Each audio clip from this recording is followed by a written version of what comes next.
Hello friends. आज हम लोग साइंस का चैप्टर 3 मेटल्स और नॉन मेटल्स से स्टार्ट करते हैं।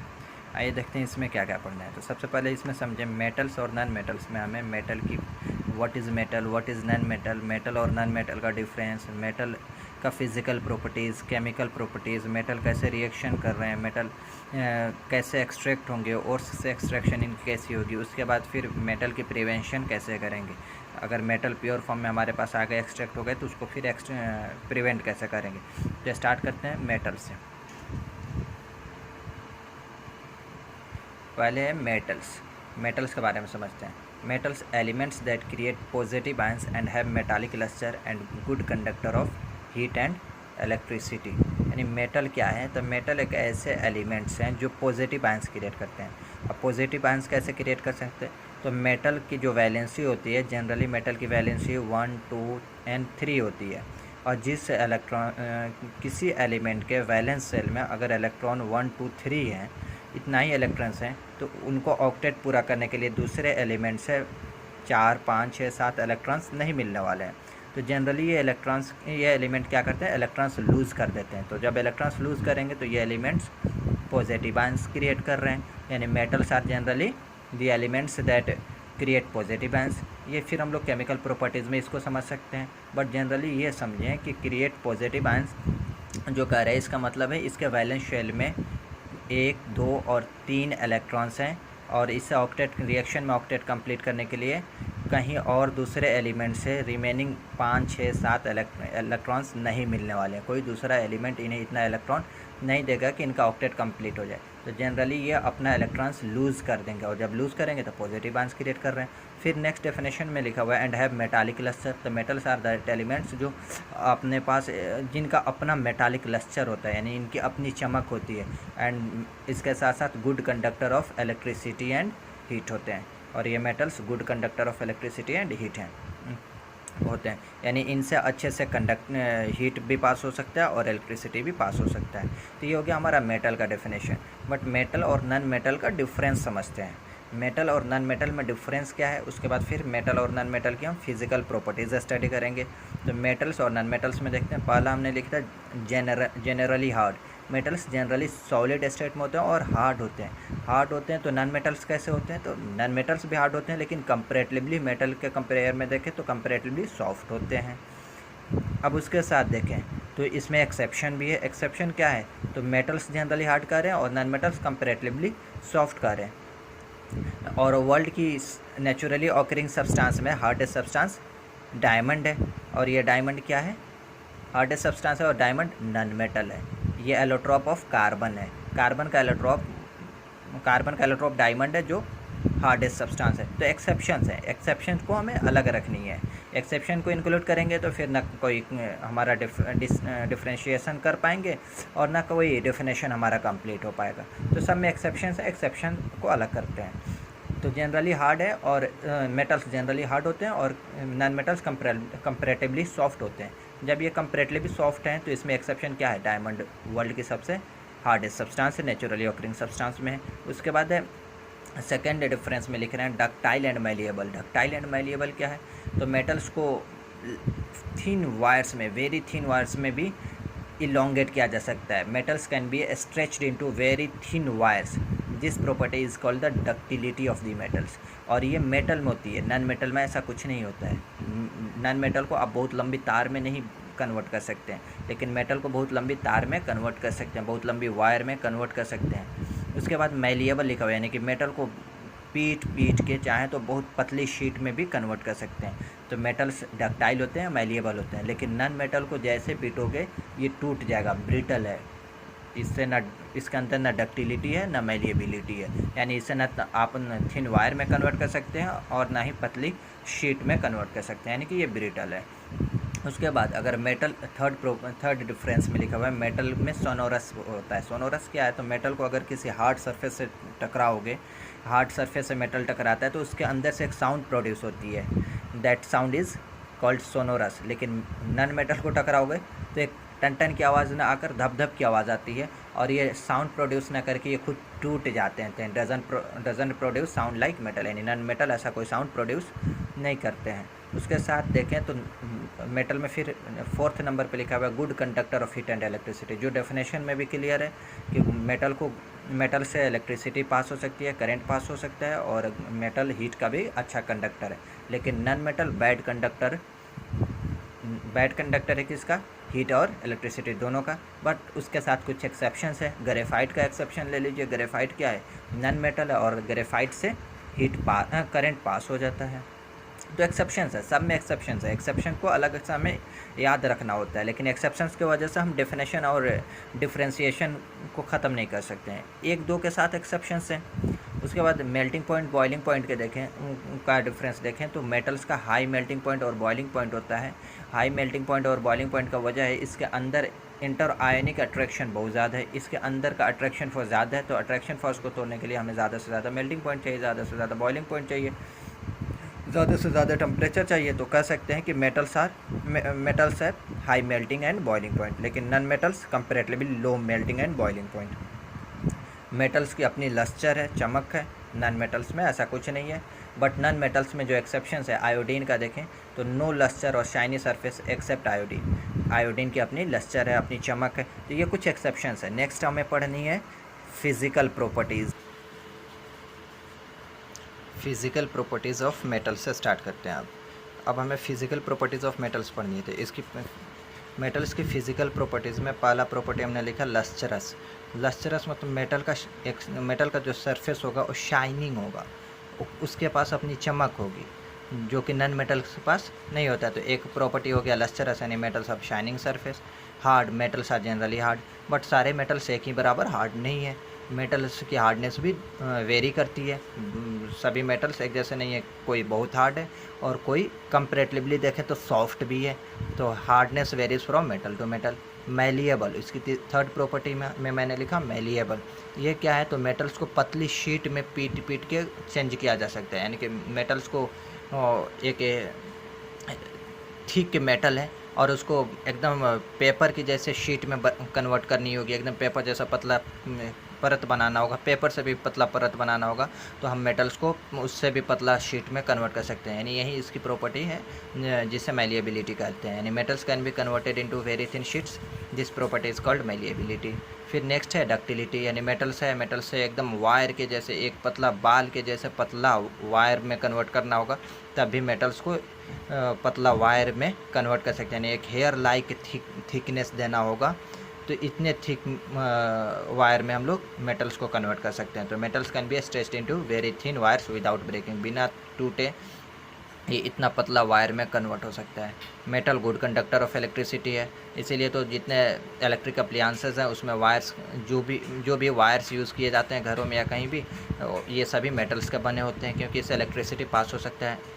Good conductor of heat, metals good conductor of heat भी है। गुड कंडक्टर ऑफ हीट होने की वजह से ही तो हमारे जितने भी कुकिंग वेसल्स हैं, खाना जिस बर्तन में बनता है, ये सारे मेटल हैं। तभी तो एक जगह गर्म होता है, एक जगह उसे टेम्परेचर मिल रहा है और पूरा उस बर्तन गर्म हो जाता है और खाना पक जाता है। तो ऐसे कह सकते हैं गुड कंडक्टर ऑफ इलेक्ट्रिसिटी भी है और गुड कंडक्टर ऑफ हीट भी है। गुड कंडक्टर ऑफ इलेक्ट्रिसिटी होने की वजह से इसका इस्तेमाल अपने होम में इलेक्ट्रिक अप्लायंसेस में किया जाता है।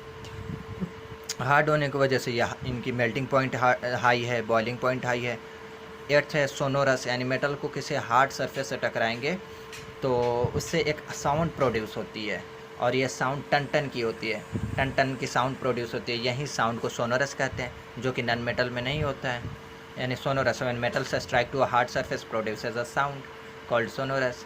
मेटल्स, लास्ट फिजिकल प्रॉपर्टी लिखा हुआ है, metals can be converted into different shapes according to our needs. यानी मेटल्स को गर्म करके अलग अलग शेप में ढाला जा सकता है, अलग अलग शेप दिया जा सकता है। यही इसकी फ़िज़िकल प्रॉपर्टीज़ है। अब कुछ इस मेटल्स के फ़िज़िकल प्रॉपर्टीज़ से रिलेटेड एक्सेप्शंस हैं, कुछ इंपॉर्टेंट पॉइंट्स हैं, उसको देखते हैं। अब फिज़िकल प्रॉपर्टीज से रिलेटेड इंपॉर्टेंट पॉइंट्स। मेटल्स की फ़िज़िकल प्रॉपर्टीज़ हम लोग पढ़ लिए हैं। अब हमारा है मेटल के फ़िज़िकल प्रॉपर्टीज़ से रिलेटेड कुछ इंपॉर्टेंट पॉइंट्स हैं, कुछ एक्सेप्शंस है, उसको देखते हैं। अब हमने पढ़ा था कि मेटल्स सॉलिड होते हैं, हार्ड होते हैं, जनरली टफ़ होते हैं, बट उसमें भी कुछ एक्सेप्शन है, तो उसको हमने इंपॉर्टेंट पॉइंट्स में नोट डाउन कर दिया। फर्स्ट लिखा हमने कि all metals except mercury exist as solid at room temperature. यानी कि जितने मेटल्स हैं सभी हमने पढ़ा था कि हार्ड है, लेकिन एक ऐसा मेटल मरकरी है जो रूम टेम्परेचर पर सॉलिड स्टेट में नहीं रहता है। रूम टेम्परेचर अगर रूम में रख दें जहाँ 25 डिग्री सेल्सियस टेम्परेचर मिल रही है, इसी टेम्परेचर पर ये मेल्ट हो जाएगा, किस में कन्वर्ट हो जाएगा, लिक्विड में। यानी all metals except mercury exist as solid at room temperature. सारे मेटल्स को रूम टेम्परेचर पर रखोगे तो सॉलिड में रहेगा, लेकिन मरकरी किस में कन्वर्ट हो जाएगा, लिक्विड में। और हमने पढ़ा था कि मेटल्स जनरली हार्ड होते हैं, बट कुछ एक्सेप्शन है, उसमें हमें मरकरी का नाम याद रखना है। फिर एक और एग्जांपल लिखा हुआ है, सेकंड में हमने लिख दिया metals like gallium and caesium है वेरी लो मेल्टिंग पॉइंट। अब पढ़ा था कि वेरी हाई मेल्टिंग पॉइंट सारे मेटल्स को हो रहे हैं, लेकिन कुछ मेटल्स गैलियम और सीजियम हैं जिसे अगर आप अपने हाथ पे रखें, पाम पे रखें, हाथ पर ही रखें, तो इतना ही आपके बॉडी टेम्परेचर से ही ये किस में कन्वर्ट हो जाएगा, मेल्ट होकर लिक्विड में, मोल्टन फॉर्म में कन्वर्ट हो जाएगा। यानी मेटल्स गैलियम एंड सीजियम है very low melting point, if you keep them on your palm it will melt. अगर आप गैलियम और सीजियम दो मेटल हैं, इस मेटल को आप अपने पाम पे रखें तो आपके बॉडी टेम्परेचर से ही ये किस में कन्वर्ट हो जाएगा, मोल्टन स्टेट में कन्वर्ट हो जाएगा। और हमने पढ़ा था कि generally very high melting point होते हैं, बट हमें गैलियम और सीजियम का वहाँ एक्सेप्शन याद रखना है।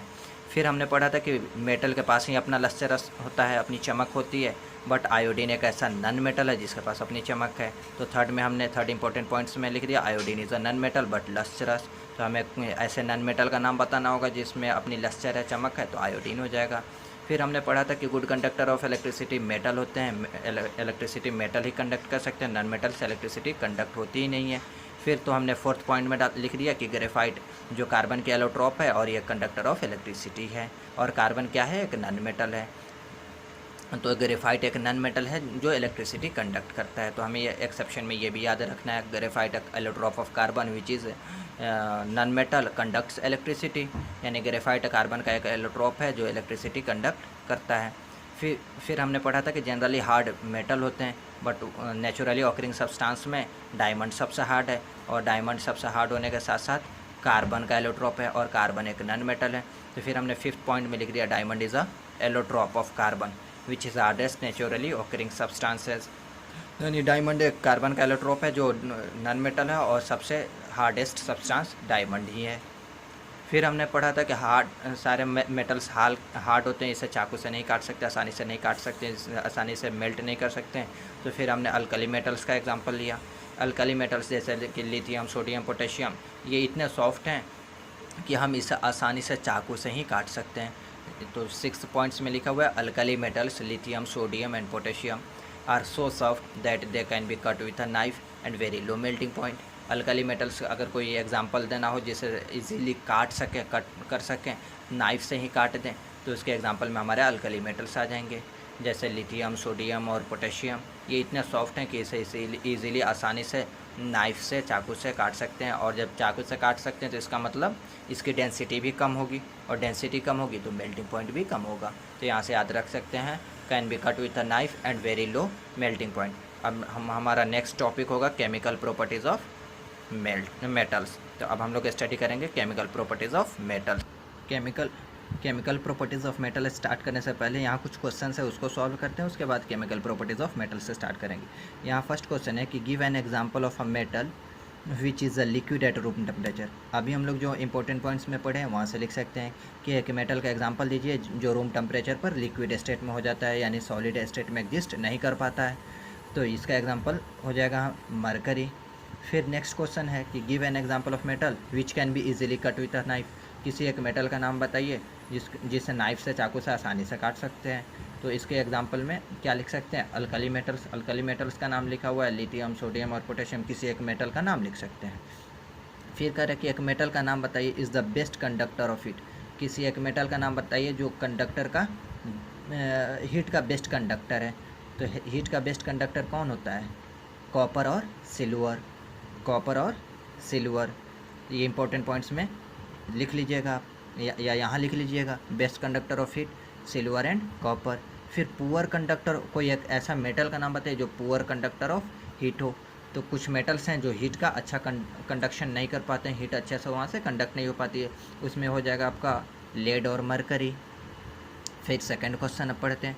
सेकंड क्वेश्चन है explain the meanings of malleable and ductile. हमने फिजिकल प्रॉपर्टीज़ में मैलिएबिलिटी और डक्टिलिटी के बारे में लिखा हुआ है, वहाँ से देखकर लिख सकते हैं। क्या लिख सकते हैं?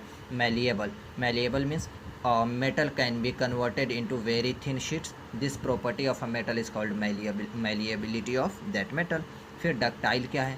तो a metal can be stretched into very thin wires. A metal can be stretched into very thin wires. This is called ductile nature of the metal. यहाँ से हमारा ये क्वेश्चन भी कंप्लीट हुआ। अब नेक्स्ट टॉपिक की तरफ मूव करते हैं,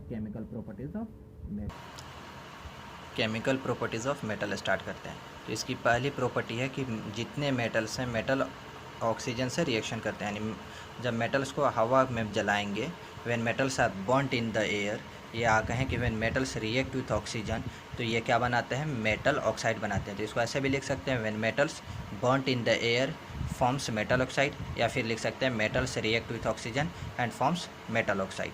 तो इसकी एक प्रॉपर्टी हो गई। अब इसका रिएक्शन देखते हैं, इक्वेशन देखते हैं। तो मेटल प्लस ऑक्सीजन रिएक्शन करके क्या बना दिया? Metal oxide. अब किसी मेटल को रखते हैं, कॉपर और ऑक्सीजन का रिएक्शन करा रहे हैं, तो कॉपर ऑक्साइड यानी मेटल ऑक्साइड बन गया। अब ये रिएक्शन कैसे हो रहा है? तो जो वैलेंसी है, वैलेंसी के अकॉर्डिंग रिएक्शन होता है। अब फार्मूला CuO कैसे आया? ये फार्मूला कैसे हम लिखेंगे? CuO2 लिखेंगे या Cu2O लिखेंगे या CuO2 लिखेंगे, क्या लिखेंगे? तो इसके लिए वैलेंसी जानना ज़रूरी है। तो कॉपर का वैलेंसी 2 है और ऑक्सीजन का दोनों वैलेंसी 2 है। कॉपर का वैलेंसी ऑक्सीजन के साथ चला जाएगा, क्रॉस हो जाता है, और ऑक्सीजन का वैलेंसी कॉपर के साथ आ जाएगा। यहाँ दोनों की वैलेंसी 2 है, सेम ही है, तो ये क्या हो जाएंगे? कट जाएंगे। 1 टाइम्स कॉपर का वैलेंसी 2 और ऑक्सीजन का वैलेंसी 2 1 टाइम्स कट जाएगा, और हमारे पास फार्मूला बन जाएगा CuO, copper oxide. Next, aluminium का रिएक्शन ऑक्सीजन के साथ करें, या कहें कि aluminium is burnt in the air. Aluminium क्या कर रहे हैं? हवा में जला रहे हैं। देखिए, कहें कि बर्न्ट इन द एयर या रिएक्ट विथ ऑक्सीजन, दोनों बात एक ही है, इसमें कोई घबराने या दिक्कत की बात नहीं है। या आप ये भी लिख सकते हैं metals burnt in the air and forms metal oxide, तब भी ये एक प्रॉपर्टी सही है। या फिर लिख दें metals react with oxygen and forms metal oxide, तब भी सही है। तो अब देखिए, एलुमिनियम का वैलेंसी 3 होता है और ऑक्सीजन का वैलेंसी 2। तो ऑक्सीजन का वैलेंसी किसके साथ आ जाएगा? एलुमिनियम के साथ, और एलुमिनियम का वैलेंसी ऑक्सीजन के साथ। तो फार्मूला बन जाएगा Al2O3, जो यहाँ लिखा हुआ है Al2O3, यानी एलुमिनियम का 3 और ऑक्सीजन का 2 किसके साथ चला गया? एलुमिनियम का 3 ऑक्सीजन के साथ और ऑक्सीजन का 2 एलुमिनियम के साथ, और फार्मूला बन गया Al2O3, एलुमिनियम ऑक्साइड। इसी तरह कैल्शियम और ऑक्सीजन का रिएक्शन देखते हैं। तो कैल्शियम की वैलेंसी 2 और ऑक्सीजन का वैलेंसी 2, 2 कैंसिल हो जाएगा, 1 टाइम्स कैंसिल हो जाएगा, तो सीधे 1 1 हो गया, 1 1 बच रहा है। तो यहाँ से फार्मूला कैल्शियम 1 और ऑक्सीजन 1, तो CaO1,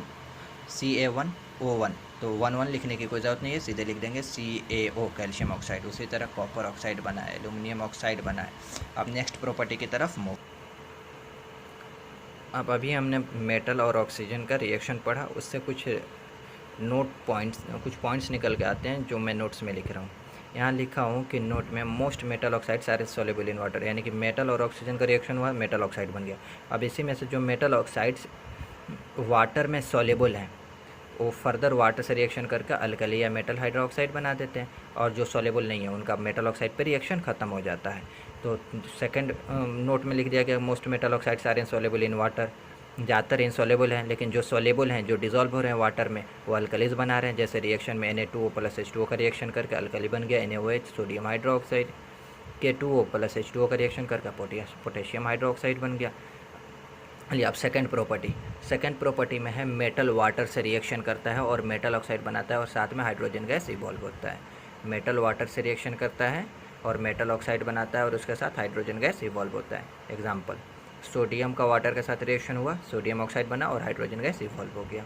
अब इसमें कुछ पॉइंट्स हैं, उसको पॉइंट 1 2 3 करके लिख देते हैं। पहला है पॉइंट 1 में लिखा हुआ है कि if metal oxide is soluble in water forms metal hydroxide. अगर जो मेटल ऑक्साइड यहाँ मेटल और वाटर के रिएक्शन से मेटल ऑक्साइड बन गया और हाइड्रोजन गैस इवॉल्व हो गया, फर्दर ये मेटल ऑक्साइड अगर सॉल्युबल है तो क्या होगा? ये metal oxide further metal hydroxide बनाएगा। यानी जैसे सोडियम ऑक्साइड वाटर में सॉल्युबल है, तो वाटर से रिएक्शन करके क्या बना रहा है? Sodium hydroxide.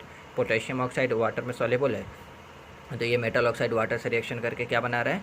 Potassium hydroxide. Point number 2 पे आते हैं। पॉइंट नंबर 2 में लिखा हुआ है potassium and sodium react violently with cold water. Potassium और सोडियम कोल्ड वाटर से रिएक्ट करते हैं, जब मेटल का रिएक्शन पढ़ रहे हैं वाटर के साथ, तो सभी का एक अलग अलग कंडीशन है। सारे मेटल्स हॉट वाटर से रिएक्शन नहीं करेंगे, सारे मेटल्स कोल्ड वाटर से रिएक्शन नहीं करेंगे और सारे मेटल स्टीम से रिएक्शन नहीं करेंगे। तो इसमें हमें कुछ याद रखना होगा। क्या याद रखना है कि पोटेशियम एंड सोडियम जब भी रिएक्शन करेंगे कोल्ड वाटर से रिएक्शन करेंगे। तो पोटेशियम और सोडियम जब कोल्ड वाटर से रिएक्शन करेंगे तो ये बनाएंगे अल्कली यानी मेटल हाइड्रोक्साइड, और उसके साथ हाइड्रोजन गैस इवॉल्व होगा और बहुत सारा हीट एनर्जी इवॉल्व होगा। इसका मतलब ये कैसा रिएक्शन है, ये है हमारा एक्सोथर्मिक रिएक्शन यानी हीट एनर्जी इवॉल्व हो रहा है। थर्ड पॉइंट में लिखा हुआ है कि magnesium react with hot water. Magnesium जब रिएक्ट करेगा तो हॉट वाटर से रिएक्ट करेगा और मैग्नीशियम हाइड्रोक्साइड बनाएगा, यानी मैग्नीशियम सॉलिड है, वाटर लिक्विड स्टेट में है और हॉट है, और इसका रिएक्शन हो रहा है तो मैग्नीशियम हाइड्रोक्साइड बन रहा है यानी अल्कली बन रहा है और इसके साथ हाइड्रोजन गैस इवॉल्व हो रहा है। फिर फोर्थ पॉइंट में लिखा हुआ है एल्यूमिनियम, आयरन और zinc react with steam. Aluminium iron ना हॉट से रिएक्शन करेगा ना कोल्ड वाटर से रिएक्शन करेगा। ये जब रिएक्शन करेगा गैसियस स्टेट में वाटर होना चाहिए तब रिएक्शन करेगा, इनके स्टीम से भाप से रिएक्शन करेगा। और जब भाप से रिएक्शन करेगा तो ये ना अल्कली बनाएगा ना हाइड्रोक्साइड बना रहा है, ये बनाएगा मेटल ऑक्साइड। ये ध्यान होना चाहिए, अल्कली नहीं बनेगा, यहाँ बनेगा मेटल ऑक्साइड। रिएक्शन देखते हैं, एल्यूमिनियम और वाटर का रिएक्शन हो रहा है। वाटर किस स्टेट में, गैसियस स्टेट में है, और रिएक्शन करके Al2O3 बन रहा है सॉलिड स्टेट में और हाइड्रोजन गैस इवॉल्व हो रहा है। इसके साथ कोई हीट एनर्जी नहीं निकल रही है, लेकिन कोल्ड वाटर के साथ जो रिएक्शन होगा पोटेशियम और सोडियम का, ये बहुत ज़्यादा होता है, बहुत तेज़ रिएक्शन होता है और इसके साथ बहुत सारा हीट एनर्जी निकलता है। उसी तरह फोर्थ में फिर आयरन का अगर वाटर के स्टीम के साथ रिएक्शन कराएं तो मेटल ऑक्साइड बन रहा है यानी फेरिक ऑक्साइड, और इसके साथ गैस हाइड्रोजन गैस इवॉल्व हो रहा है। ये था हमारा मेटल्स रिएक्ट विथ वाटर। यहाँ तक हमारा मेटल्स का वाटर के साथ reaction with 4 different conditions complete हुआ। 4 डिफरेंट कंडीशंस के साथ हमें एग्ज़ाम में लिखना होगा, फुल मार्क्स मिलेगा। अब थर्ड केमिकल प्रॉपर्टीज़ क्या है कि मेटल एसिड के साथ रिएक्शन करता है। थर्ड केमिकल प्रॉपर्टीज़ में लिखें metals react with acids produce salt and hydrogen gas, यानी मेटल्स एसिड के साथ रिएक्शन करेगा तो क्या बनाएगा, मेटल्स एसिड के साथ रिएक्शन करके मेटल साल्ट बनाएगा और उसके साथ हाइड्रोजन गैस निकलेगा। जैसे सोडियम Na का रिएक्शन HCl के साथ हो रहा है, हाइड्रोक्लोरिक एसिड के साथ हो रहा है, तो क्या बन रहा है NaCl और हाइड्रोजन गैस इवॉल्व हो रहा है। लेकिन ये ध्यान होना चाहिए हर कंडीशन में एसिड के साथ रिएक्शन होगा मेटल का तो सभी कंडीशन में हाइड्रोजन गैस नहीं निकलेगा। यहाँ HCl है तो हाइड्रोजन गैस निकल रहा है, हाइड्रोजन गैस इवॉल्व हो रहा है, बट इसी का जगह HNO3 रखते तो हाइड्रोजन गैस इवॉल्व नहीं होता, जो नोट में लिख दिए हैं। नोट में क्या लिखा है कि hydrogen gas is not evolve when metals react with HNO3 nitric acid.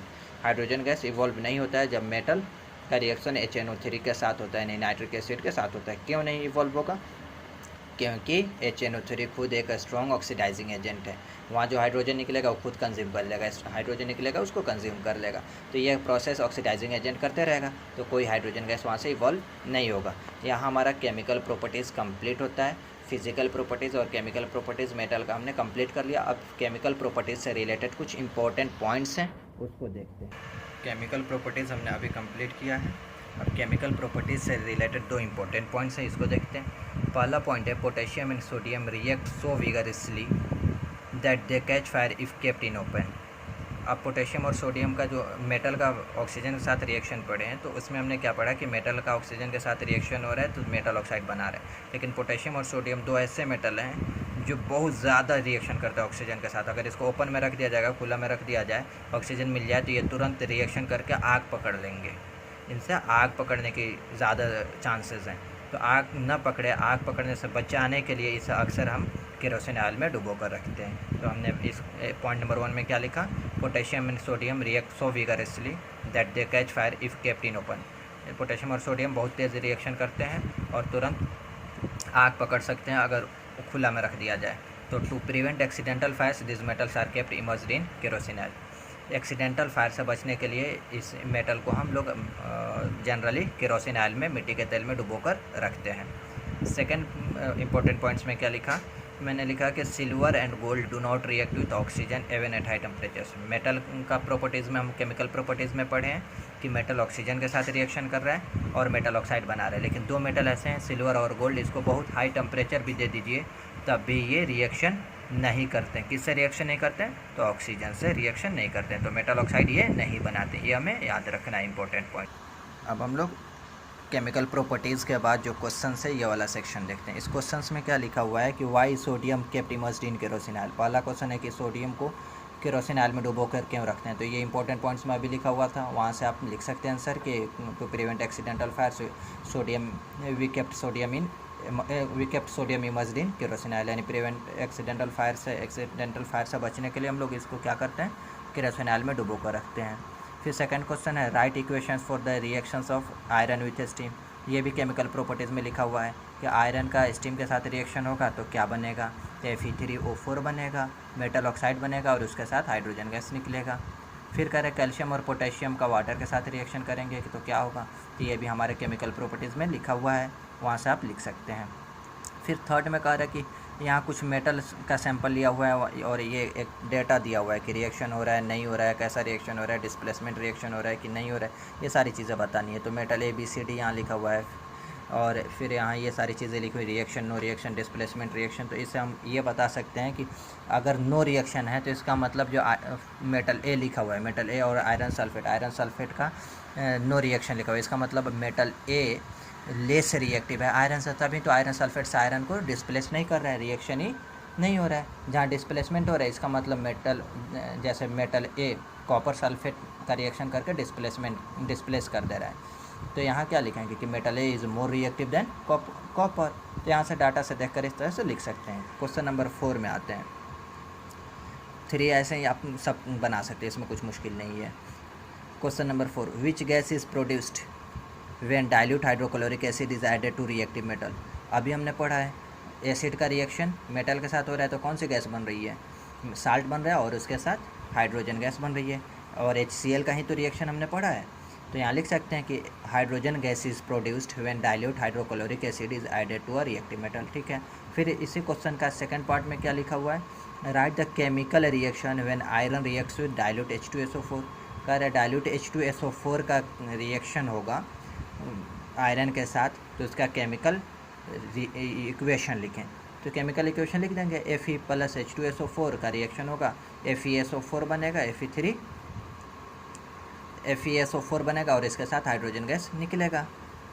अब फिर लास्ट क्वेश्चन है, what would you observe when zinc is added to a solution of iron sulphate, write the chemical reaction that takes place. Question number 5 आपके लिए छोड़ रहे हैं, आप इसका क्या आंसर होगा कमेंट में लिख के बताइएगा। Thank you. चैप्टर का हाफ पार्ट हमने कंप्लीट कर लिया, हाफ पार्ट हम लोग नेक्स्ट वीडियो में कंप्लीट करेंगे। मैं उम्मीद करता हूँ कि क्वेश्चन नंबर 5 आप ज़रूर सॉल्व करेंगे और सॉल्व करके हमें कमेंट करेंगे। Thank you.